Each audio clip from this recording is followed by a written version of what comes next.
Okay, உலக பிரகாரமாக நம்ம முதல் இடம் கொடுக்கிறோமா அல்லது கர்த்தருக்கு நாம் முதல் இடம் கொடுக்கிறோமா என்று தான் இங்க இயேசு கிறிஸ்து தன்னுடைய சீஷர்களுக்கு அவர் சொல்லுகிறதை பார்க்கின்றோம். Jesus is telling his followers to be loyal to God.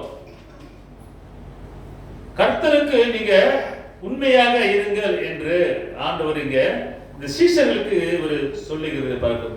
அப்புறம் அது மட்டும் இல்ல, அவர் இந்த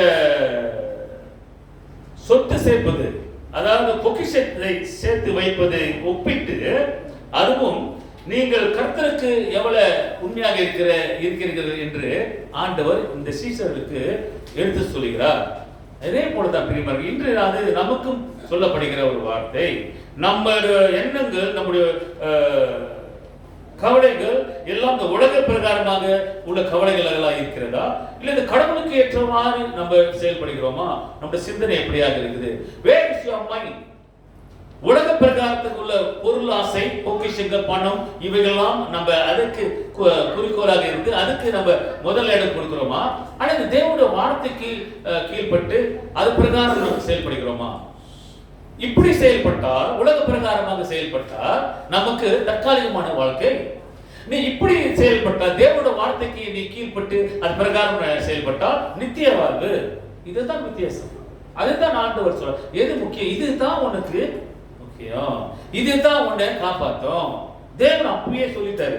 ஆனா சில வேளையில மனிதர்கள் இது தத்தளித்து அதை நிராகரித்து அப்படி என்று ஒரு வாழ்க்கையில ஓடிக்கொண்டு இருக்கிறதை நாம் பார்க்கின்றோம். இன்று அப்படியாகத்தான் பெரும்பாலும் கிறிஸ்தவர்கள் இதை நம்ம ரொம்ப சீரியஸா முக்கியத்துவம் கொடுக்கிறது இல்லை. ஏனென்றால் எல்லாம் கொடுக்கப்பட்டிருக்கிறது, இது உண்மையா, இது சாத்தியமாகுமா, இது நடக்குமா என்று ஒரு மனப்பான்மை. we cannot blame. இதை வைத்து நம்ம யாரும் குற்றப்படுத்த முடியாது.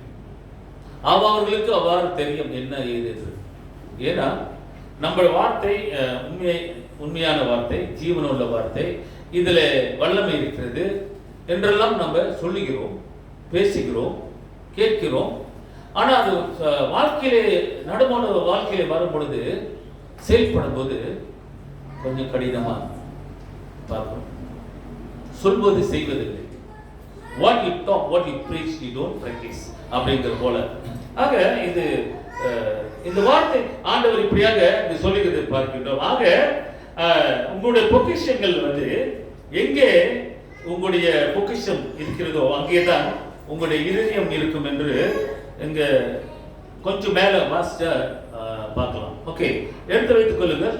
6ஆம் அதிகாரம் 24 இருந்து நம்ம சற்று பார்ப்போம். மாஸ்டர் வாசிக்கலாம். ஓகே, அப்ப அங்க அவர் என்ன சொல்லுகிறார் என்றால், உங்க இருதயம் இப்படியாக இருக்குது என்றால், மனிதனுடைய இருதயம் ஆண்டவர் இயேசு கிறிஸ்து அறிந்திருக்கிறார். அந்த சீஷர்கள் குறித்து சொன்னது போல அவருக்கு பாருங்க, அவர் எப்பொழுதுமே சீஷர் குறித்து தான் சொல்லுவாரு. பட் அது அது யூதர்களுக்கு சொல்லப்படுகிற வார்த்தை, அங்க உள்ள அந்நியர்களுக்கு சொல்லக்கூடிய வார்த்தை. Most of the time we think Jesus is talking about his followers or disciples. No, அவர் சீஷருக்கு தான் சொல்றாரு. ஆனா அது எடுத்து பார்த்தோம்னாக்கா மறைமுகமா அந்த உள்ள சதுசேயர்கள், பரிசேயர்கள், யூதர்கள் இவர்களுக்கு தான் போதிக்க வந்தார். ஏன்னா அவங்க அப்படி இருக்கிறவங்க இன்னும் அப்படிதான் இருக்கிறாங்க இல்லையா? இன்று நம்ம அப்படித்தானே இருக்கிறோம் அன்றிலிருந்து. சரி, ஆக இவர்களுக்கு இவருடைய இருதயம் அவர்களுக்கு ஆண்டவருக்கு தெரியுன்றதுனால ஆண்டவர் இப்ப இதை குறித்து சொல்கிறார். So we must be a person of seeking spirituality.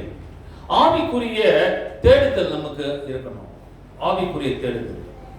நம்ம பாவம் செய்கிறோம், தப்பு பண்ணுகிறோம், ஆனா ஆவிக்குரிய காரியத்தை தேடும் போது நாடும்போது இது சரிப்படுத்தும். அதுதான் நம்மள சில நேரத்தை விட்டுடுறோம். நான் தவறானவ, நான் அப்படி போயிட்டேன், அதனால நான் அப்படியே போயிடுவேன். இல்ல, அதனால தான் இயேசு வந்தாரு திருத்த உத்தரவு. ஓகே, ஆக பொருளாசை தேடுவதை விட ஆவிக்குரிய தேடுதல் நமக்கு அது பலன் கொடுக்கும். Seeking spirituality rather than material aspects, material rewards. 24 வசனம் வாசிப்போம்.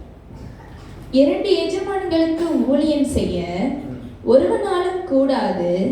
ஒருவனை பகைத்து மற்றவனை சிநேகிப்பான். பாருங்க, இப்ப நம்ம வேலை செய்யறோம் கம்பெனியில, இங்கிட்டும் வேலை செய்யறோம், அங்கிட்டும் வேலை செய்யணும்னாக்கா இப்படி ஒரே நேரத்துல ஒரே டைம் 8 hours from 8 to 5 வச்சுக்குமே. இதே டைம்ல இங்க ஒரு 4 மணி நேரம் வேலை செஞ்சுட்டு அப்புறம் 4 மணி நேரம் இன்னொரு இடத்துல போட முடியுமா? அப்ப முதல்ல தேடப்பட்டாரு, எங்க போன நீ சொல்ல முடியுமா? இல்ல நம்ம வேலை செய்யறோம் அப்படின்னு. தம்பி அப்படி செஞ்சாக்கா பகைமை வரும், முதலாளிக்கு மேல வேலைக்கார மேல பகைமை வரும், வெறுப்பு வரும், செட் பண்ணிடுவாங்க. அப்ப 2 பேரும் அவர் கடவுள் பாருங்க இன்னும் அழகா சொல்லியிருக்காரு பாருங்க, 2 எஜமான்களுக்கு நீ ஊழியம் செய்ய முடியாது. அப்படா நீ உலகத்தாருக்கும் நீ கடவுளுக்கும் நீ பிரியமா இருக்க முடியாது. நீ உலகத்தை நீ நேசித்தால் அதிகமாய் நீ கடவுளை நேசிக்க மாட்டே. ஏன் எப்படி தெரியுங்களா? உலகமே அப்படின்னு பணமே சொத்து பொக்கிஷம் அப்படியே நினைச்சாக்கா வசனத்தை நம்ம வாசிக்க மாட்டோம். வசனத்தை வாசிச்சுட்டு தியானம் பண்ணிட்டு அதிலே மூழ்கி அதிலே இருந்தாக்கா இது மறந்துடுவாங்க. இல்லைங்களா? உலக பிரகமா அது தற்காலிகம், இது எனக்கு ஜீவன் கொடுக்காது. உலக பிரகாரமா பொக்கிஷங்களோ ஆசைகளோ எனக்கு ஜீவனை உயிர் கொடுக்காது, இதுதான் எனக்கு கொடுக்க என்று அதுக்குள்ளே நம்ம மூழ்கி இருந்தோம்னா நம்ம உழைச்சுக்குவோம். பிற்காலத்துக்கு இது உயிர் கொடுக்கும், ஜீவனை கொடுக்கும், நம்ம வாழ்க்கை நல்ல நித்திய வாழ்வு கிடைக்கும். ஆனா இது தற்காலிகமான வாழ்க்கை அப்படின்னு நம்ம புரிஞ்சுக்கிட்டோம்னாக்கா இதில் தான் புரிஞ்சுக்கணும். அதுதான் சொல்றாரு, நீ உலகமா இருக்கிறியா, நீ கடவுள் பக்கம் இருக்கியா, நீ பணமா இல்ல கடவுளா, நீ எதை குறித்து நீ முதல் இடம் கொடுக்கிற. அப்ப அதனாலதான் சொல்றாரு, நீ நம்ம 2 எஜமான்களுக்கு நம்ம வேலை செய்ய முடியாது. பணம் இல்லாம நம்ம வாழ்ந்துட முடியுமா? சொல்லுமா? சரிங்களா? பணம் இல்லாம நம்ம வாழலாம். ஓகே, யார் சொல்லுங்க? சரிங்களா? சொல்லுங்க முடியாது. ஓகே, மற்றவங்க பணம் இல்லாம can we live without money? Hallelujah. Tell me.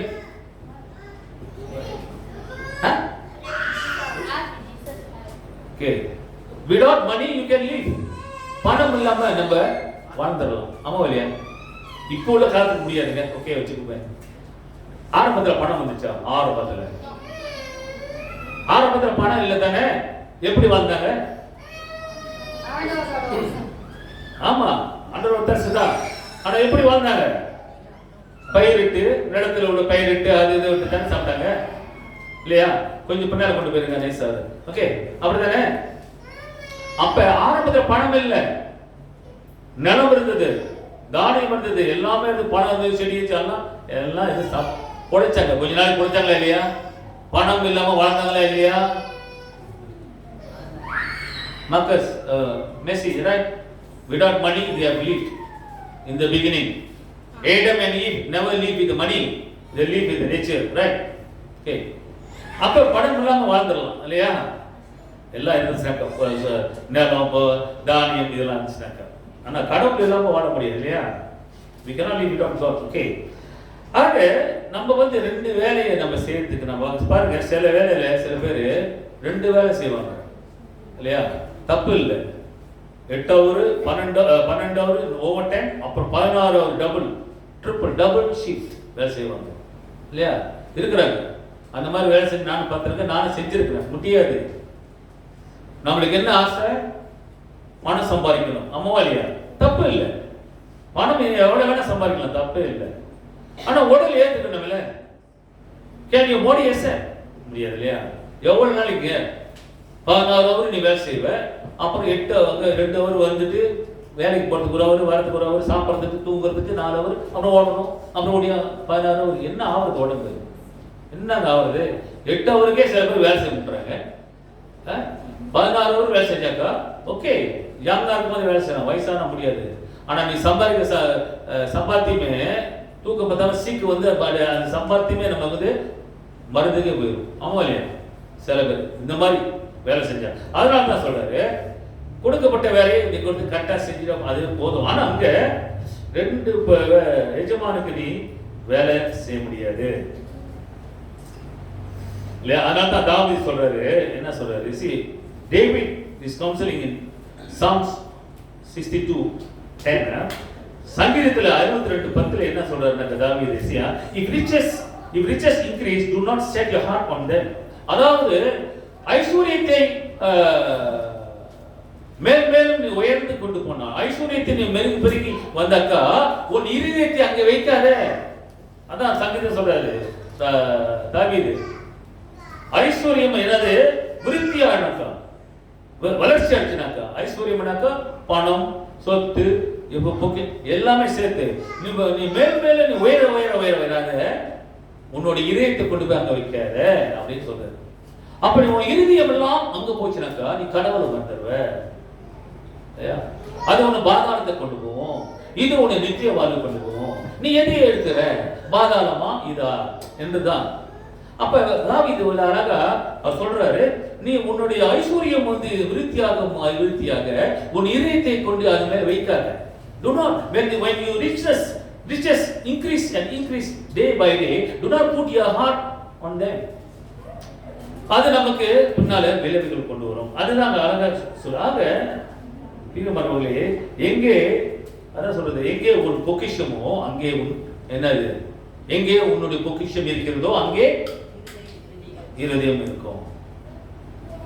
Where is your treasure is, there will be also your heart. ஆக இதை நம்ம புரிந்து கொண்டால் நம்ம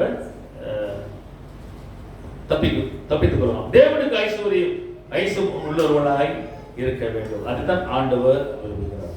தேவனுக்கு ஐஸ்வர்யம் உள்ளவர்களாய் இருக்க வேண்டும். அதுதான் நித்திய வாழ்வு, நித்திய மதிப்பு நமக்கு கொடுக்கும்.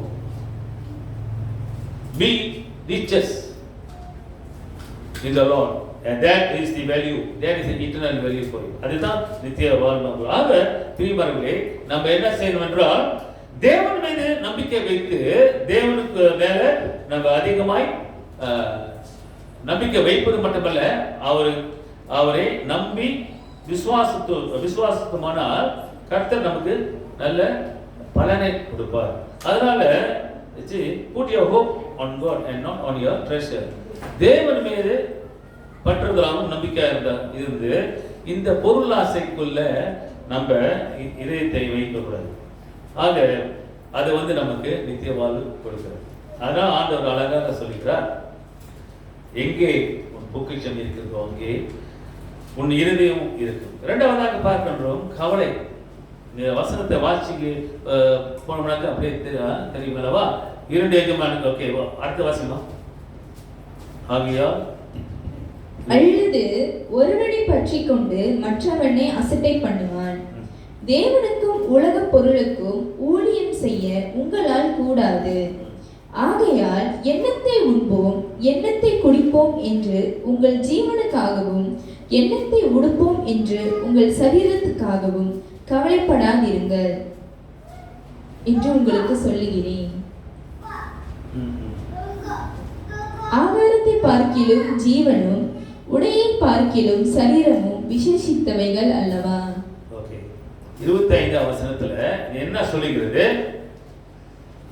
என்னத்தை குடிக்கிறது, என்னத்தை சாப்பிடுறது, அதுதான் என்னத்தை உண்போம், என்னத்தை குடிப்போம், உன் ஜீவனுக்காக நீ கவலைப்படுகிறது என்ன?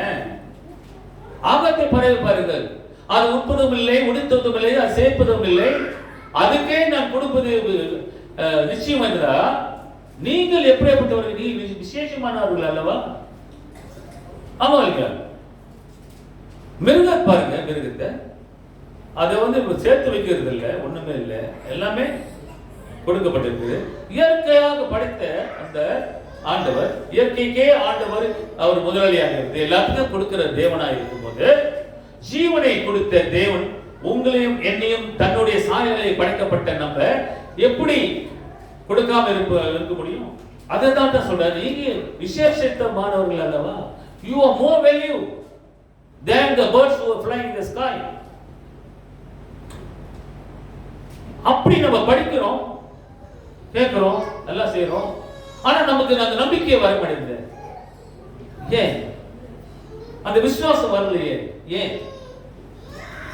ஏதோ ஒரு குறையா நமக்கு பின்னால. ஏன் அந்த மாதிரி இருக்கு? பொக்கிஷம், பணம், அதிலே தான் குறிக்கோளா இருக்கு. உலக பிரகாரமான காரியம் அதிலே தான் குறிக்கோளா இருக்கு. ஆனா தேவனை நம்ம மறந்து விடுகிறோம். அதனால எல்லாரும் அப்படி இல்லைன்னு சொல்லு இருக்கிறாங்கன்னு சொல்லு. கர்த்தர் இப்படி எழுதியிருக்கிறாருனாக்கா இப்படிதான் மனுஷன் இருப்பான்னு தெரியும். That's why அதான் சொல்றாரு, எங்க உங்க பொக்கிஷம் இருக்குதோ அங்கே உங்க இருதயம் இருக்குது. தேவனுக்கு தெரியும். அதான் மனிதனுடைய இருதயத்தை தேவன் அறிந்திருக்கிறபடினால இந்த சீஷர்களுக்கு இயேசு கிறிஸ்து சொல்றது அதுதான், be loyal to God. நீ உண்மையா தேவனுக்கு நீ உண்மையாயிரு என்று ஆண்டவர் இயேசு கிறிஸ்து இந்த சீஷர்கள் சொல்லுவது என்று நமக்கு சொல்லுவது போல இந்த வார்த்தை இப்படியாக போய்கொண்டே இருக்கும். நீங்களும் மறிப்பீர்கள், நானும் மறிப்பேன். ஆனால் இந்த வார்த்தை சொல்லிக்கொண்டே தான். இன்னைக்கு நான் சொல்றது வார்த்தை இன்னும் 10 வருஷம் 20 வருஷம் இன்னொரு போதகர் இந்த வார்த்தை பத்தி பேசுவார், பொக்கிஷத்தை பத்தி பேசுவார், இந்த தேவ ராஜ்யத்தை பத்தி பேசுவார். கண்டிப்பா எப்போ பேசினா 2000 வருஷத்துக்கு முன்பதாக இன்று நான் பேசுகிறேன். இன்னும் 10 20 30 50 100 வருஷத்துக்கு பிறகு இந்த வார்த்தை பேசிக்கொண்டே இருக்கும். நீங்க நம்புறீங்களோ இல்லையா? உண்மையா அம்மா வரீங்களா? போய்கிட்டே இருக்குங்க. அதனால அது உண்மை. இந்த வார்த்தையில உண்மை இருக்கிறது, ஜீவன் இருக்கு. அதுல நாம் பற்றி கொள்ளணும். நமக்கு பிரச்சனை இருக்குங்க வாழ்க்கையில. each and every one got problem and we have to go through. இதான் வாழ்க்கை. கிறிஸ்தவர்கள் மட்டும் சந்தோஷமா இருக்கும், சமாதானமா இருக்கும் இல்ல. கிறிஸ்தவர்களுக்கு தான் மோசமா வரும். ஏன்னா வந்து உட்காந்துக்குவோம் யாரு நம்மளதான் தொந்தரவு பண்ணுவோம். சோ இதுல போராட்டம், நம்ம வாழ்க்கையே ஒரு போராட்டம். பவுல் அதான் சொல்லுகிறார், போராடி நான் என் ஓட்டத்தை ஜெயிச்சு முடித்தேன். சும்மா சாதாரண வாழ்க்கை இல்லை. ஆக கிறிஸ்துவ வாழ்க்கை சாதாரண வாழ்க்கை இல்லைங்க. ஆக சந்தோஷம் நீடிய வாழ்வு இருக்கு.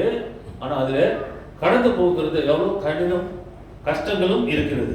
ஆக ஆண்டவர் என்ன சொல்லுகிறார், ஆகாயத்தை பறவை பாருங்கள், அது எதுவுமே கவலைப்படுவதில்லை. உங்களுக்கு சொல்லுகிறேன், ஆகாரத்தை பார்க்கலும் ஜீவனும் உடைய பார்க்க சரீரம் விசேஷத்தோடு அல்லவா. அதாவது பாருங்க, நம்ம வந்து சாப்பாடே நினைச்சுருக்கோம். சாப்பாடு அதுதான் முக்கியம் பார்க்கணும்,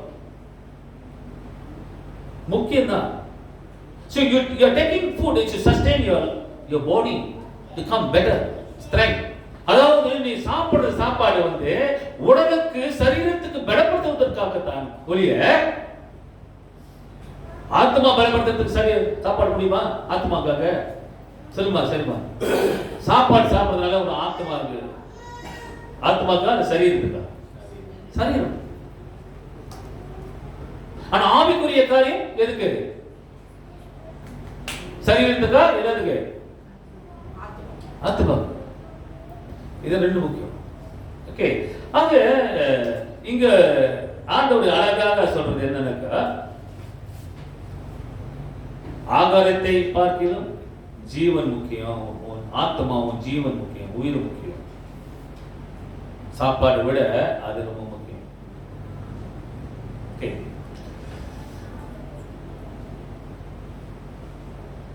அது இயேசு என்ன சொல்லுகிறார், சாப்பாடு, தண்ணீர், துணி இதெல்லாம் வந்து தேவைதான். It is necessary but it's not important life.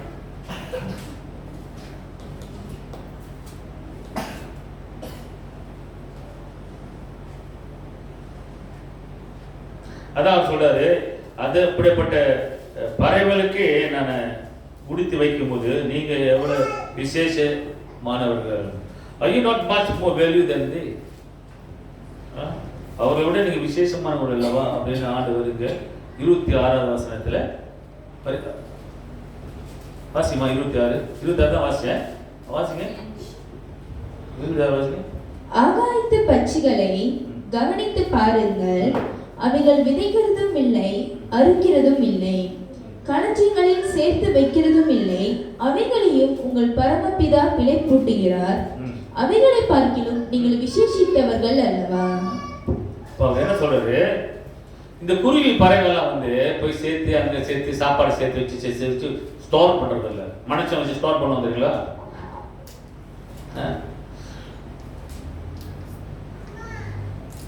Victor வந்து டேவிட் விக்டர் இரும்புகள்லாம் ஸ்டாப் பண்ணி வைப்பீங்களா? அவன் தான் இல்லை, இரும்பு ஸ்டாப் பண்ணி மொத்தமாக வந்த அப்புறம் வீட்டு வச்சா வித்துடலாம் இல்லையா? அது பொழைப்பு. அது போல இந்த குருவிகளாம் வந்து சாப்பாடு போயிட்டு ஸ்டாப் பண்ணி விற்காது. அன்னன்றைய உள்ளதுக்கு அது போய் போகும். ஆமா இல்லைங்களா? குருவி பார்த்துருக்கலாம், பறவை தன்னுடைய குஞ்சுகளுக்கு சாப்பாடு பண்ணி சேர்த்து வைக்குமா? நீ ரொம்ப படிக்கிற போல ஜோகிரபி. ஓகே, சேர்த்து வைக்காது. சேர்த்து வச்சா என்ன ஆகும்? What will happen? ரோசா ரெண்டு ஒன்று தான், ஸ்பாயில் அண்ட் ரோசா. ஓகே, ஆக எது சேர்த்து வைக்காது. ஆனா மனுஷன் பார்த்தீங்களா, மனுஷனுக்கு பத்தியா விசேஷமானது. மனுஷன் எல்லாம் சேர்த்து வைப்போம். ஆமா இல்லையா? ஏன்னா நம்ம வந்து விசேஷமானவர்கள். அதனால நம்ம வந்து இப்படிதான். அதனால தான் ஆண்டவர் சொல்லிட்டாரு, ஏன் நீ இப்படியே வைத்திருக்காரு, அப்படி நினைக்காத, நீ முதல்ல கடவுள் ராஜ்யத்தை நீதி தேடு, அதுதான் உனக்கு முக்கியம், நித்திய வாழ்வு கொடுக்கும் அப்படின்னு. ஆக பிரியமானவர்களே, கர்த்தருக்கு தன்னுடைய பிள்ளைகளுக்கு என்ன தேவை என்று தெரியும். God knows what's the needs of the children because he is the creator. ஏன்னா அவரே நம்ம சிஸ்டர், கர்த்தர் சிஸ்டித்தவர். அவருக்கு தெரியும், உங்களுடைய அப்பா அம்மாவுக்கு உங்க பிள்ளைகளுக்கு தெரியும் என்ன வேண்டும், எது கொடுக்கணும், எது கொடுக்க கூடாது என்று அவர்களுக்கு தெரியும். அதே மாதிரி நம்ம படைத்த ஆண்டவர் நமக்கு தெரியாது. நான் உன்னை படைத்த தேவன், நீ விசேஷித்த மாணவர்கள் அல்லவா என்று சொல்றாரு. அப்ப ஆகாயத்தை பறவை பார்க்கல, நீங்கள் எவ்வளவு முக்கியமானவங்க, நான் உனக்கு கொடுக்க மாட்டேன்னா ஏன் கவலைப்படுற? ஆனா கவலை, ஐயோ இல்லையே, இல்லையே, கிடைக்கலையே, அது போதலையே, பத்தலையே, இப்படியே அடிச்சுக்கிறது. விசுவாசி, have faith. அதாவது அல்ப விசுவாசியே பாரு, அதுதான் இருக்கு. வாசிமா 27 வாசிமா. கவலைப்படுகிறதினாலே உங்களில் எவன் தன் சரீர அளவோடு ஒரு முழத்தை கூட்டுவான்? என்ன அர்த்தம் அது? அதான் சொல்றது, 30வது வசனத்தை தான் சொல்றது. அல்ப விசுவாசியே,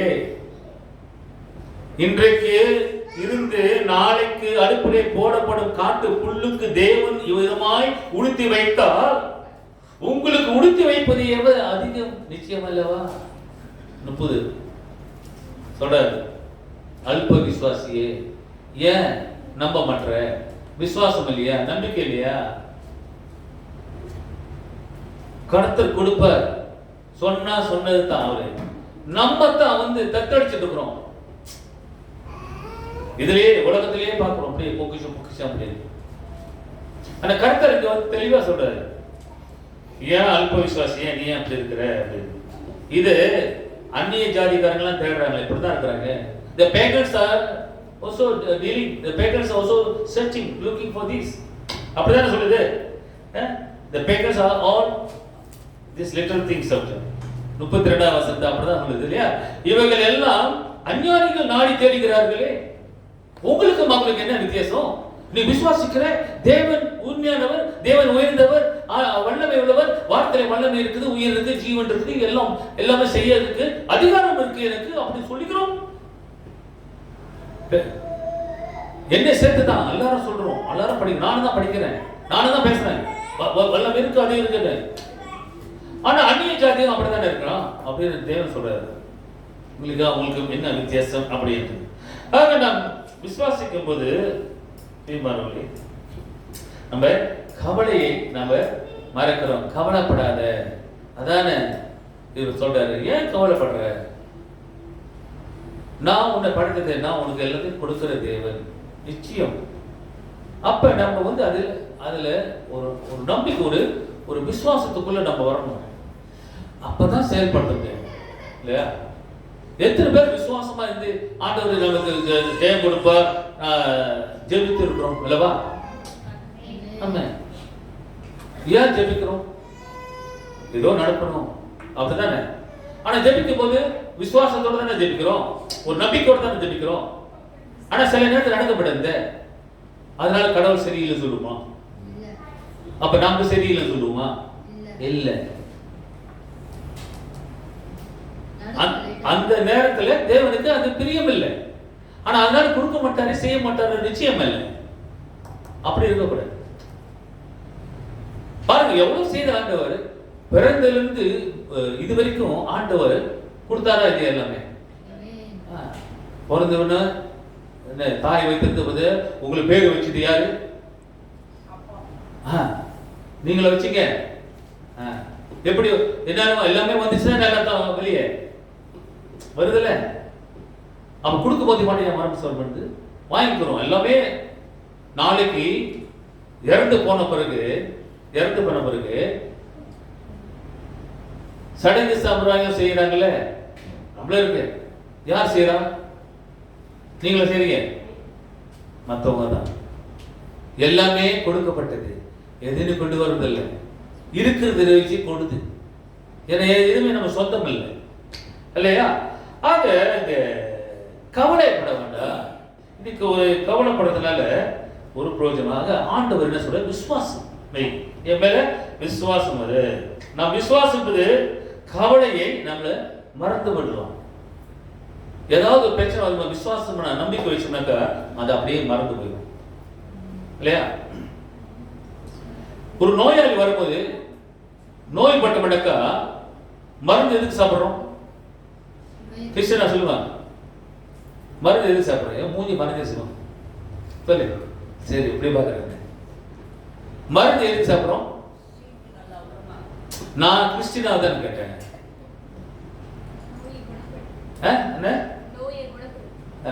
மருந்து எதுக்காக சாப்பிடுறோம்? நோய் போடப்படும் இல்லையா? அதுக்குதான் நம்ம சாப்பிடுறோம். அப்ப விசுவாசம் என்பது கவலை போக்கு ஒரு மருந்து. நம்முடைய கவலை அது மறந்தோம். அந்த விசுவாச நம்பிக்கை வீக்கும் பொழுது அது நமக்கு அது பலன் கொடுக்கும். மருந்து எப்படி நோயை கொடுத்து குணப்படுத்துறது போல இல்லையா? ஆக அதான் சொல்றாரு, நீ கவலைப்படுகிறதுனால எவன் ஒரு முடத்தை உனக்கு கூட்டி கொடுப்பான்? இது அப்படிதான். Who can add a single hour to your life? யார் உனக்கு கவலைப்படுறதுனால இன்னொரு அவர் ஒரு மணி நேரம் கூட்டி இன்னொரு ஜீவனை உயிர் கொடுப்பானா? நீ கவலைப்படுறதுனால எவனா யாரும் செய்ய போறது. அதான் 27வது வசனம் அதான் சொல்லுகிறது. Worries can't add even an hour to a person's life. அதாவது கவலைங்கிறது ஒரு மூலம் ஒருவனுக்கு ஒரு மணி நேரம் கூட்டி கொடுக்க முடியாது. There is nothing to gain in life by being worried or anxious. அதாவது நீ கவலைப்படுறதுனால நீ இப்படி இருக்கிறதுனால எதுவுமே உன்னோட வாழ்க்கைக்கு அது பலன் கொடுக்காது.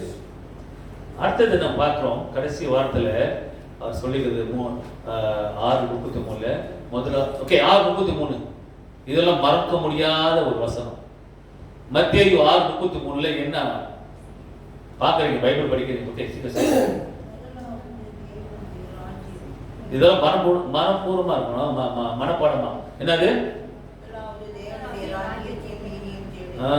இது ஞாபகம். Seek first and the righteousness of God. Okay, இது ஞாபகமா இருக்கணும். எது? யோவான் 3:16 போல இது ஞாபகமா இருக்கணும். கடவுளுடைய ராஜ்யத்தின் நீதியை தேடுங்கள், அப்பொழுது உங்களுக்கு கூட கொடுக்கப்படும். ஒரு விதவி கொடுத்தால 2 காசு. ஓகே, அந்த மாதிரி கதை. அம்மிக்கு குளிக்கு சரிந்து விழும், மடியிலே விளப்படும். ஆண்டவர் இங்கே 2வதாக என்ன பார்க்கிறோம் என்றால் தேவனுடைய ராஜ்யத்தின் நீதியை தேடு. Seek first the kingdom and his righteousness. அதான் 6:33 நம்ம தேவனுக்கு முதல் இடம் கொடுக்க வேண்டும்.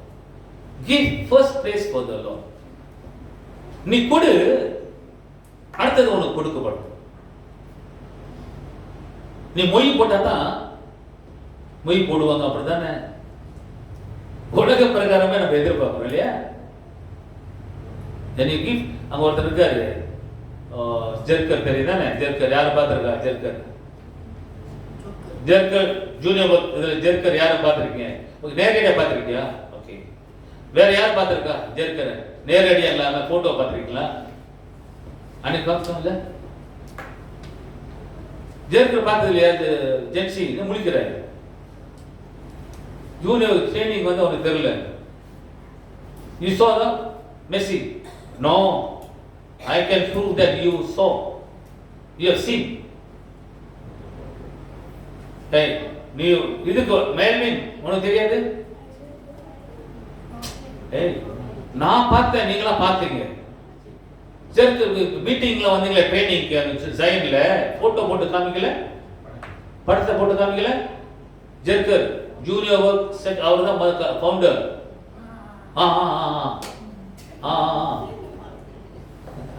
ஓகே,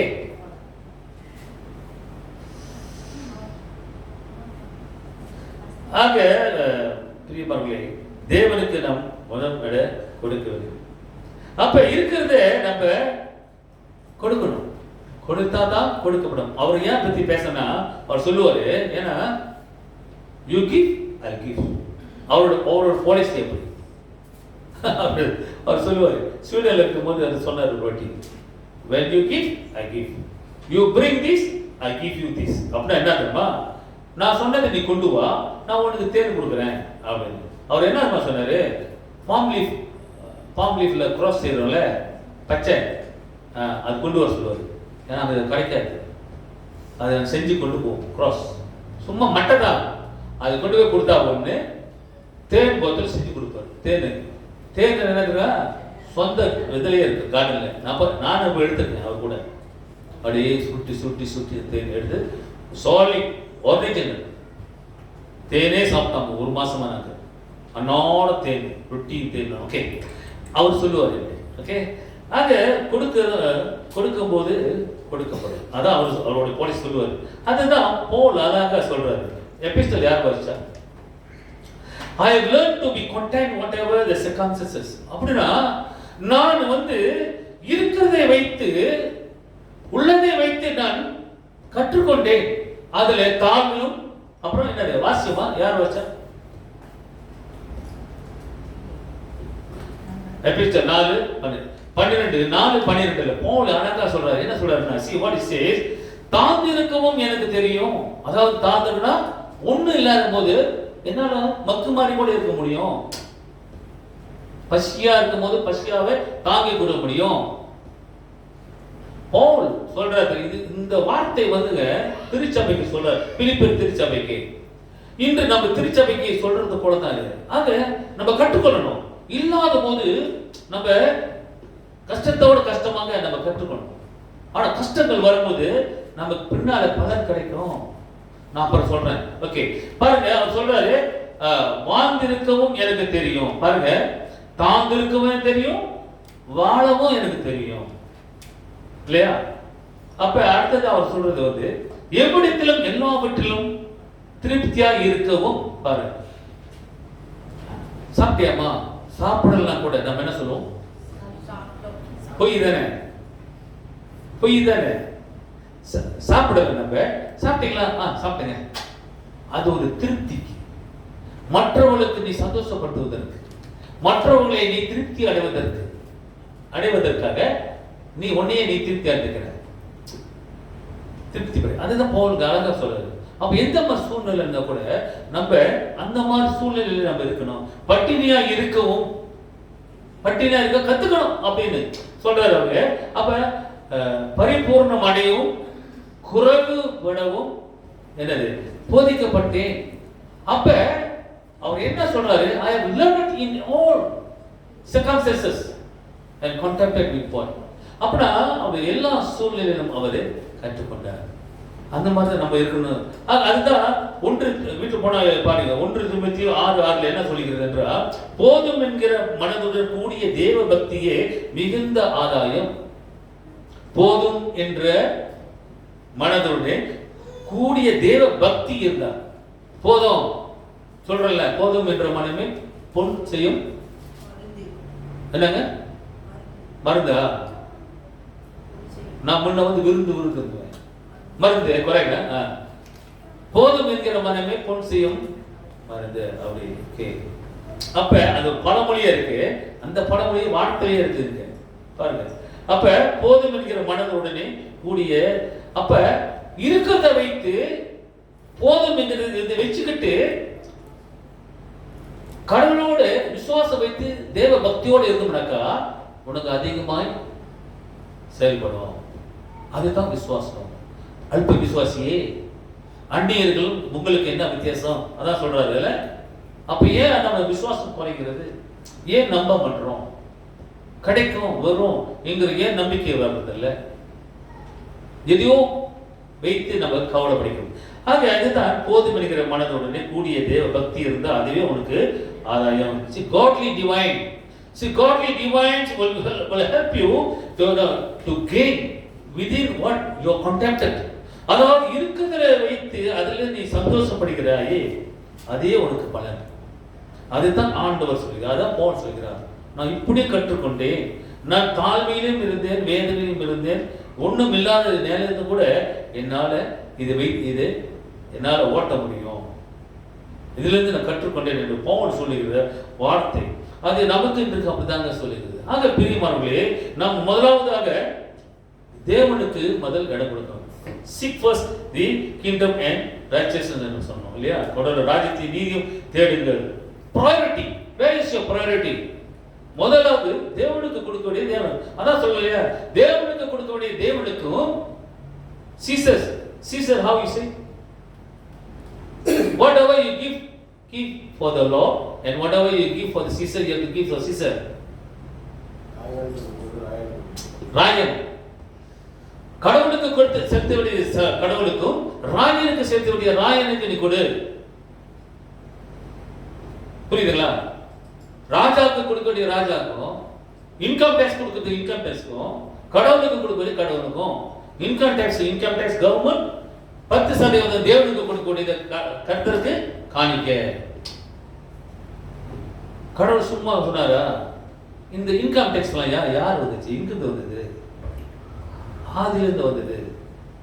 ராயனுக்கு அரசனுக்கு நீ கொடுக்க வேண்டிய ரோமன் சீசர். அப்ப நீ கொடுக்க வேண்டியது கொடுக்கணும். கடவுளுக்கு கொடுப்பது கொடு, அது உனக்கு கூட்டி கொடுக்கும். நம்புறது இல்லைங்க விசுவாசம். இது நம்ம புரிஞ்சுக்கிட்டு நம்ம வாழ்ந்தோம்னா நம்ம நல்லா வேற லெவல்ல இருக்கலாம். அப்பொழுது இவர்கள் எல்லாம் இது சேர்ந்தனால இவர்கள் எல்லாம் உங்களுக்கு கூட கொடுக்கப்படும். அதுதாங்க பணி ஏற்பாடு யார் வச்சா? 1 ராஜாக்கள் என்னது பணி ஏற்பாடு சொல்றேன். யார் வச்சா? அற்புதம் பண்ணி வாசிங்க. ஓகே, 1 Corinthians 17 அதிகாரம். இதுல இருந்து என்ன படிச்சோம்? நம்ம அந்த விதவை போயிட்டு என்ன மாவு இல்ல, எண்ணெய் குறைஞ்சிருச்சு இல்லையா? ஆண்டவர் எலியா கிட்ட சொல்றாரு, ஓடி போ, ஒளிஞ்சுக்கோ. அது பெரிய கதை. அது ஆஹா ராஜா வந்து அவளோட மனைவி, அவளுக்கு பொல்லாத பிசாசு, அவ ராணி ஜெசபெல், அவ கொடூரமானவன், அந்நிய தேவர் வணங்கினவன். அது எதிர்த்து நின்றவங்க இந்த யாரு? இந்த எலியா அவருடைய ப்ரோஃபட்ஸ் தீர்க்கதரிசிகள் எல்லாம் கொன்றான். யாரு? இந்த ராஜா. இந்த இவ்வளவு செஞ்சு வேலை அவரோட மனைவி. ஆக ஆண்டவர் சொல்றாரு, ஓடி போ அப்படின்னு. ஒளிஞ்சு போடுதான் இங்க நடக்குது. சாப்பாடுக்கு நீ போ, அங்க வந்து உனக்கு வந்து விதவைக்கு முன்பதாக காக்கா வந்து சாப்பாடு கொடுக்கும். See, listen, Messi. Elijah was fed by ravens, crow. Understand? Sunday school. இது ரொம்ப முக்கியம். Elijah was fed by the crow, ravens. They call it ravens. Okay? இது கற்றுக்கொள்ளுங்க. ஓகே? அப்புறம் காக்கா வந்து சாப்பாடு இறைச்சி குடிச்சு எல்லாம் வந்து அது வேற. அப்புறம் அது பிறகு இங்கிருந்து மலையில போய் ஒளிஞ்சுக்கணும், உன்ன இடத்துக்கு அனுப்புறாரு. அப்பதான் வந்து ஒளியறான். இதுதான் சீதோன். இது அப்ப அது என்னக்கா, இப்போ உள்ள சூழ்நிலை வந்து லெபனான், இஸ்ரேல் அடிக்கிறான்ல, லெபனான் நார்த் ஆஃப் இஸ்ரேல், அங்க நடக்குது இந்த விஷயம். ஓகே, கதைக்கு வருவோம். இதெல்லாம் சொல்றாரு அவர். எலிஜா சொல்றான், அம்மா நீ எனக்கு கொடு, கடவுள் உனக்கு கொடுப்பாரு. நிச்சயத்தை, assurance. பட் வேதத்தில் சொல்லுகிறது give you will be given. ஆமா இல்லையா? கொடுங்கள் உங்களுக்கு கொடுக்கப்படும். அப்படிதானே? எலியா சொல்றாரு. இவன் கேட்கிறான். இவன் என்ன சொல்றான்? இல்ல நானும் என் பிள்ளையாண்டிய சாக போறோம், கொஞ்சம் தான் இருக்கு, கொஞ்சம் மாவு கொஞ்சம் இருக்கு, நாங்க எது இருக்கிற வச்சு படிச்சு செத்து போயிடுவோம், we will die. ஆனா கடவுள் பத்தியா எலியா மூலமா அந்த விதவையை காப்பாத்தினாரு. ஆனா அங்க பாருங்க என்ன நடக்கா. முதல் அவர் சொல்றாரு பயிரு என்ன சொன்னாரு? ஓகே முடிச்சிருவா, கதை கொஞ்சம் நல்லா இருக்கிறதுனால கொஞ்சம் ஓடலாம். ஓகே 7:13 என்ன சொல்றாரு பாருங்க. அப்பொழுது எலியா அவளை பார்த்து, பயப்படாத, நீ போய் உன் வார்த்தையின்படி ஆயத்தப்படுத்து, ஆனால் முதல் அதிலே எனக்கு முதல் கொடு. எப்படி இருக்கு?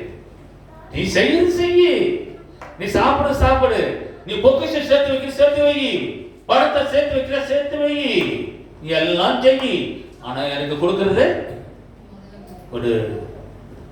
கடவுள் மனுஷன். அப்ப அவர் கேட்கிறாரு, நீ முதல்ல எனக்கு கொடு. அப்ப அவர் சொல்லும்போது, ஆனாலும் முதல்ல எனக்கு சிறிய அடையாளம் அடைய பண்ணி என்னிடத்து கொண்டு வா, பின்பு உனக்கு உன் குமாரனுக்கு பண்ணலாம். பாருங்க, சுயநலமா இல்ல எலியா சேர்ந்து முதல்ல நீ எனக்கு கொடு, அப்புறம் உன் பிள்ளைக்கு நீ பார்த்துக்கோ. இங்கதாங்க நம்ம செய்வோமா? தனக்கு புரிஞ்சது தானம் தர்மம் சொல்றோம்ல, அப்படித்தானே? அப்ப பிள்ளை கஷ்டமா இருக்கு, இங்க எலியா கேட்கிறாரு, அது தர்மமா இல்லையா? அநியாயமா இல்ல? எந்த சூழ்நிலை இருந்தாலும், எந்த தாய் இருந்தாலும் தனக்கு தான் பார்ப்பான், தன் குடும்பம் தான் பார்ப்பான், என் பிள்ளை தான் முக்கியம். அப்படித்தான் அவன் நினைச்சா. இல்ல என் பிள்ளை சாகு கிடைக்கிறான், அதுதான் முக்கியம் அப்படின்னு அவன் நினைச்சிருந்தாள். நானும் என் பிள்ளை தான் முக்கியம், நீ எனக்கு முக்கியம் இல்லைன்னு நினைச்சிருந்தாள், விட்டு இருந்தா, அன்றைக்கு அவளுக்கு அந்த வீட்டுல மாவும் எண்ணெயும் என்னது நிறையாம போயிருக்கும். ஆனால் என்ன நினைச்சா? தேவனுடைய மனுஷனுக்கு கீழ்படுத்த வார்த்தைக்கு, நீ எனக்கு கொடு, உனக்கு அப்புறம் உனக்கு நடக்கும் அப்படின்னு. அப்ப பாத்தீங்களா, மாவு குறையாம இருந்தது. அது வாசிக்கு போனோம்னாக்க அப்ப இதுல இருந்து என்ன தெரியுது என்றால், பிரியமானவர்களே, இவள் தேவனுடைய வார்த்தைக்கு கீழ்ப்படிந்தாள். அல்லேலூயா. தேவ மனுஷன வார்த்தைக்கு கீழ்ப்படிந்தாள், நம்பினாள், விசுவாசம். she had the faith on Elijah that what he says, give, it will give her. எவ்வளவு அருமையான இதுங்க. யாரும் செய்ய முடியாத சூழ்நிலை, பிள்ளை சாவர கருதா நீ வந்து என்ன கேட்கறீங்க, முடியுமாடா அப்படின்னு சொல்லுவோம். ஆனால் செய்தாலே பெரிய ஒரு அதிசயமான ஒரு காரியம் இங்க நடக்கிறது. ஆக பிரியமானவர்களே, அவளுக்கு இருந்ததே கொஞ்சம் தான், அவளுக்கு இருந்தது கொஞ்சம் மாவு கொஞ்சம் எண்ணெய் தான் அப்படின்னு. கொஞ்சத்துல உண்மையோட அதே காரியத்திலே பெரியவனாக்குவீர், அதிகாரி ஆக்குவேன்னு சொன்னார் இல்லையா? இருந்தது கொஞ்சம், ஆனா இருக்கிறது இருந்து கொடுத்தாவ பாத்தீங்களா? ஆனா என்னாச்சு? மாவு நிறைய நிறைஞ்சிக்கிட்டே இருந்து, எண்ணெய் குறையவே இல்லை. படிக்கும் போது தெரியும், அங்க 3 வருஷம் மழை இல்லாம பட்டினி, பஞ்சம். அந்த பஞ்சம் பட்டினி காலத்திலே இது நிரப்பப்பட்டு இருக்கிறது. இன்று நம்முடைய வாழ்க்கையில் அப்படியாக தான் இருக்கும். பஞ்சம் பட்டினி சூழ்நிலை இருக்கிறது, நிலைமையில கூட ஆண்டவர் நம்முடைய வாழ்க்கையிலே நமக்கு வேண்டியவைகளை நிரப்பக்கூடியவராக இருக்கிறார். அல்லேலூயா. நம்ம விசுவாசி, அதைத்தான் இவர் செஞ்சா. அப்ப நம்பனா அந்த அந்த தேவ மனுஷனை பாருங்க, அவன் இருக்கிறது கொடுத்த. she said what she had, even though little, but she was blessed a lot. இவன் ஆணையிட்டால யாரு? எலியா ஆணையிட்ட, இனிமேல் மழை பெய்யாதுடா உன் தேசத்துல அப்படின்னு ராஜா. ஏன்னா அவன் செஞ்ச அநியாயம். ஏன்னா அந்நிய தேவருக்கு வணங்குனது. அப்ப 3 வருஷம் போச்சா? 3 வருஷம் பட்டினி, காஞ்சி போச்சு, தண்ணி இல்ல, நீரோட்டம். அந்த சூழ்நிலையிலே ஆண்டவர் ஆசீர்வதிக்கிறாருங்க. நம்மளும் அப்படித்தான். பஞ்சம் பட்டினி வறண்ட நேரத்துல வறண்ட போயிருப்போம். அந்த நேரத்துல விசுவாசமாயிரு. அந்த மாதிரி நேரத்தில் இந்த கொடு, ஆண்டவர்களை ஆசீர்வதிப்பார். அதுதான் இங்க ஆசீர்வதிக்கப்பட்டார். தேவ மனுஷன் பார்த்தீங்களா, என்ன அழகா ஆண்டவர் செயல்படுத்துறாரு. இது பார்த்தாங்க நம்ம வாழ்க்கையில் அப்படித்தாங்க ஆண்டவர் செயல்படுத்துவாரு. You must have faith, you must believe. ஆக இங்க என்ன நடந்ததுன்னா பாருங்க, அவர் இருக்கிறதை அவர் கொடுத்தார். அதுதான் முக்கியம். நான் ஒரு கதை சொல்லி நம்ம கொஞ்சம், இது உண்மையான கதை என் மனசுல வந்துச்சு சொல்றேன். நான்லாம் எஸ்டேட்ல வாழ்ந்தேன். எங்க எஸ்டேட்ல வாழும்போது ஒரு நாளைக்கு சம்பளம் வந்து 2.5 வெள்ளி தான். அப்போ ஒரு மாசத்துக்கு 25 வெள்ளி, பொம்பளைகளுக்கு ஆம்பளைகளுக்கு 30 வெள்ளி சம்பளம். நான் எஸ்டேட்ல 4 வருஷம் வேலை செஞ்சேன். படிச்சு முடிச்ச பிறகு ஞாபகம் வச்சுக்கங்க, நான் சாதாரண ஆளுன்னு நினைக்காதீங்க. எஸ்டேட்ல மோசமான வேலை செஞ்சேன். அல்லூர்ல இருந்து வேலை செஞ்சேன், தென்னை மரத்தில் வேலை செஞ்சேன், தேங்காய் உரிச்சிருக்கேன், கொலையை குத்துருக்கேன். அதனால என்ன மாதிரி கஷ்டமான வேலை கொடுத்தா என்னால் செய்ய முடியும். இப்ப முடியாதுல்ல, சுராபேஸ் துவா ஓகேயா. அந்த நிலைமையில எங்க வீட்டில் வந்து ஒரு சிமாச்சலமும் அப்பெல்லாம் நேற்று 2 தெலுங்கால வந்து எங்க அப்பாட்ட வந்து காசு கேட்டாங்க. ரத்னம் ஒரு காசு இருந்தா கொடுங்க அப்படின்னு. எப்படி சம்பளம் 2.5 வெள்ளிங்க, ஆனா அவங்களும் அதை சம்பாதிக்கிறாங்க கேட்கும் போது. அப்புறம் எங்க அப்பா தெரியாதா, எங்க அப்பா பாதி புத்தி எனக்கு இருக்கு, கேட்கறவங்க கொடுக்கணும். அந்த மாதிரி கேட்ட உடனே மனம் இறங்குறது. அதனால நான் மனம் இறங்குனேன் சொல்றேன். அதாவது கேட்கும் போது எங்க அம்மா குசினில் இருக்காங்க. எப்படி இருக்கும், சில ஆம்பளைங்க வந்து வீட்டுக்காக எல்லாம் வேலை செய்வாங்க, சில பொம்பளைங்க என்ன செய்வாங்க, இங்க அப்படின்னு பின்னால என்னது பம்பர் பண்ணுவாங்க நம்மள இல்லையா. இது உண்மையான கதை, நான் சொல்றேன், நல்லா கேளுங்க. ஏன் சொல்றேன் அப்படின்னு தெரியும். அப்ப எங்க அம்மாட்ட வந்து எங்க அப்பா கூப்பிடுறாரு, சொல்லவா அம்மா காசு இருந்தா போடு. எங்க அம்மா என்ன செஞ்சிருப்பாங்க, அதுதான் பாத்தீங்களா, அதான் வருது. இப்போ உள்ள லேடிஸ் கிட்ட இருந்து வரதுதான் எங்க இது வரும். அப்ப அங்க முனைகிட்டு இருக்காங்க எங்க பின்னால போய் குசினில இருந்து. ஐயோ எங்க இருக்குது காசு அப்படின்னு வருது. நான் அங்கதான் இருக்கிறேங்க. நான் ஏன் சொல்றேன்னா, அன்று நடந்தது என் கண்ணால பார்த்துட்டு கேட்டது நான் சொல்றேன், இன்னைக்கு ஷேர் பண்றேன். ஏன்னா இது வந்து பயன்படும் உங்க வாழ்க்கையில. அதுக்காக தான் சொல்றேன், உங்க பிள்ளைகளுக்கு பயன்படும். மேபி இட்ஸ் a point ல. ஓகே, அப்ப இந்த சொல்லும்போது அங்க வந்து எங்க அம்மா வந்து இப்படி சொல்றாங்க. அப்ப அப்படி இப்படி சொல்லி என்ன செய்யுது, முக்கியம் என்னாச்சு, அப்படின்னு 2 வெள்ளி கொடுத்தாங்க. புரியுதா? 2 வெள்ளிங்க. நான் வேலை செய்யும் போது 1 வெள்ளி 80 காசு ஒரு நாளைக்கு சம்பளம். நான் வேலை செஞ்சது ஏன்னா நான் படிச்சு முடிச்ச பிறகு காலேஜ் இல்லைங்க. இந்த மாதிரிலாம் யூனிவர்சிட்டி போறதுக்கு அந்த டைம்ல காலேஜ் இல்லை, ஃபோன் இல்லை, ஒன்றும் இல்லை. படிச்சு முடிஞ்சாங்க அவ்வளவுதான். ஒண்ணு நீ திரும்பிடணும், இல்லை நீ எங்கன்னா வேலை செய்ய போகணும், அவ்வளவுதான். அங்க அதிகமா படிக்கிறதுக்கு இடம் இல்லை. No college. இப்பெல்லாம் கொடுத்து வச்சுக்க காலேஜ். அப்பெல்லாம் காலேஜ் இல்லை. வேலை படிப்பு முடிச்சா வேலைக்கு போ, இல்லை நீ என்ன வேணா செய்யும், அவ்வளவுதான். அப்ப இல்லை, ஆனா இப்ப இருந்துச்சு. அப்ப இருந்தாக்கா நம்ம எங்கெல்லாம் எங்க வேற மாதிரி இருக்கும். ஓகே, அப்ப அந்த மாதிரி சூழ்நிலை நானும் அப்படிதான் வேலை செஞ்சேன். அப்புறம் வேலை செய்யும் அம்மா வந்து சொல்லும் போது அப்படின்னு 2 பேரும் கொடுத்தாச்சு. நல்லா கேட்டுங்க. அப்பெல்லாம் யோசிச்சு மாற்றணும், ஞாபகம் இருக்கு பாருங்க மனசுல தெலுங்கால. அப்ப கொடுத்து வாங்கிட்டு போயிட்டாங்க. அப்புறம் ஒண்ணு கொஞ்ச நேரம் எங்க மாமா ஒரு வாட்டி வந்தாரு. இதே கேஸ் தான். அம்மா அண்ணன் பாத்தீங்களா, அம்மா அண்ணன் இங்க கூட கொடுக்க மனசு இல்லை. சொந்த உறவு. நான் தாத்தல எங்க அம்மா பத்தி சூழ்நிலை நான் உனக்கு கேட்கறேங்க. அப்படித்தான் கொடுத்தாங்க, இல்லாத போது கொடுத்தாங்க. அப்ப கஷ்டம், ஆனா இருந்தாலும் அந்த 2 வெள்ளி கொடுத்து அனுப்பிட்டாங்க. யாரு எங்க அப்பா நெச்சு நெச்சு நெச்சுன்னு இருப்பாரு. கொடுத்து ரூபாய் போயிட்டாங்க. அன்னைக்கு இல்ல அம்மா இல்லையா, கஷ்டத்திலே கூட கொடுத்தாங்க. 50 60 வருஷம் முன்னுக்கு, ஓகேயா, 50 வருஷம் முன்னுக்கு நடக்குது. இன்றைக்கு நான் பிழைக்கல. என் குடும்பம் வாழல, படிக்க வைக்கல, நீங்க பெரிய ஆள் ஆகல, இன்னைக்கு நாங்க நல்ல நிலைமையில இல்லை. அந்த 2 வழி கஞ்சியம் பண்ணியிருந்தாக்கா கொடுத்தாக்கத்தான், அதனால நஷ்டம் தான் கஷ்டத்துல. ஆனா அப்படியே அதான் போயிட்டாங்க இல்லையே. நான் ஏன் சொல்றேன்னா, கஷ்டத்திலையும் கூட கொடுத்தும் போது அதுல பலன், ஆசீர்வாதம் தன்னால உன் சந்ததிகள் என்ன ஆசீர்வதிக்கப்படுவார். ஆக விசுவாசத்தை நம்பணும். அதான் ஒரு பாட்டு இருக்கு, இல்லை என்போர் இருக்கையிலே, தெரியுமா? அந்த சினிமா ஒரு சொல்லுவாங்க, இருப்பவர்கள் இல்லை என்பார்கள். அது என்ன பாட்டு? இல்லை என்போர் இருக்கையிலே, அப்புறம் இல்லை என்பார். ஓகே, அப்ப மடி நிறைய என்ன இருக்குமா?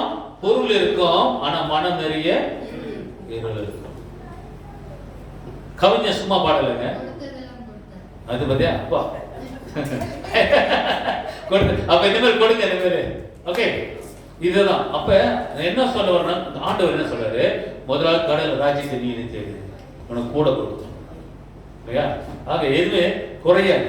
இந்த ஸ்திரீக்கு குறைஞ்சது, அந்த எண்ணெயும் குறையல, அந்த மாவும் குறையல. அந்த பஞ்ச காலத்துல 3 வருஷம் மழை இல்லாத நேரத்துல கூட இது நிரப்பப்பட்டது. அது ஏனென்றால் இவர் இருந்தது கொடுத்தார். 1. 2வது கீழ்ப்படிந்தார் எலியா வார்த்தைக்கு.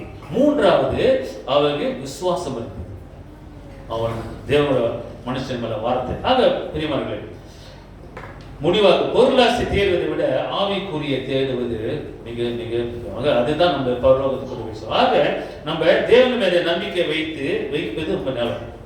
நம்ம பொக்கிஷத்தை மேல, அது பொருள் மேல அதை சேர்த்து வைக்கிறது, அது அழிஞ்சு போயிடும். இட் வில் டிஸ்ட்ராய், அது அழிஞ்சு போயிடும். அதான் நான் வாசிச்சேன் இல்லையா, 1 தீமோத்தேயு, அது ஓகே.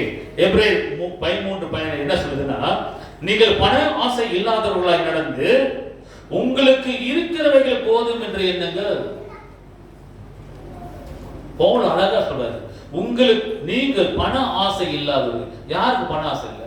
ஆனா பவுல் சொல்றது பார்த்தீங்களா, எப்படி முடியுமா? பண ஆசை இருக்கிறனால வேலை வேலை வேலை சம்பாதிச்சு இல்லையா, 1க்கு 2 என்னென்ன வேலை, பார்ட்-டைம் வேலை செய்யறோம்.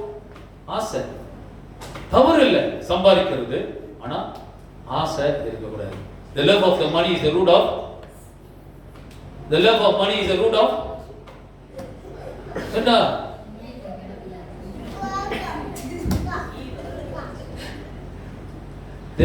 பண ஆசை என்ன தமிழ் என்ன சொல்ல முடியும்? தமிழ்ல the love of money is the root of what? Evil. அது பண ஆசை அழிச்சிருவாங்க. அதான் சொல்றாரு, நீங்கள் பண ஆசை இல்லாதவர்களாய் நடந்து உங்களுக்கு இருக்கிறவைகளை போதும் என்று என்ன, போதும் மனமே பொன் செய்ய வருது, அப்படிதான் சொன்னது. ஆக கர்த்தர் நமக்கு கொடுப்பார். பிறந்த நாள்ல இருந்து இது வரைக்கும் கொடுத்துட்டு தானே வந்தாரு. இது வரைக்கும் நல்லா தான் வாழ்றோம், கொடுக்காம இருக்காரு இல்ல தானே? அதான சொன்னேன், ஆகாத பறவை பாரு, நீங்க எவ்வளவு விசேஷமானவர்கள், நான் உங்களுக்கு கொடுக்க நிச்சயம் அல்லவா, ஆசீர்வதிக்க மாட்டேனா? நம்பு, விசுவாசி, அவ்வளவுதான். அதான் சொல்றாரு. ஆக முதலாவது கடவுள் ராஜ்யத்தையும் நீதியும் தேடு. Have faith. அதான் சொல்றாரு 30வது வசனம், அல்ப விசுவாசியே என்னை நம்பு, கவலைப்படாத, நாளை தினம் அது நாளை பொழுது அது பார்த்துப்போம். இன்று நீ என்ன நினைக்கிற, என்ன செய்ய, அது ஆண்டவர் செய்ய வேண்டியது செய். ஆக கர்த்தர் கண்டிப்பாக நம்மளை ஆசீர்வதிப்பார். ஆமென்.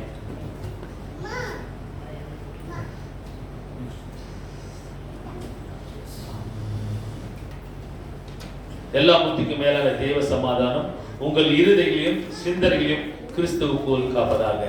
ஆமென். ஒரு பாடலை பாடி நாம் கடந்து செல்வோம்.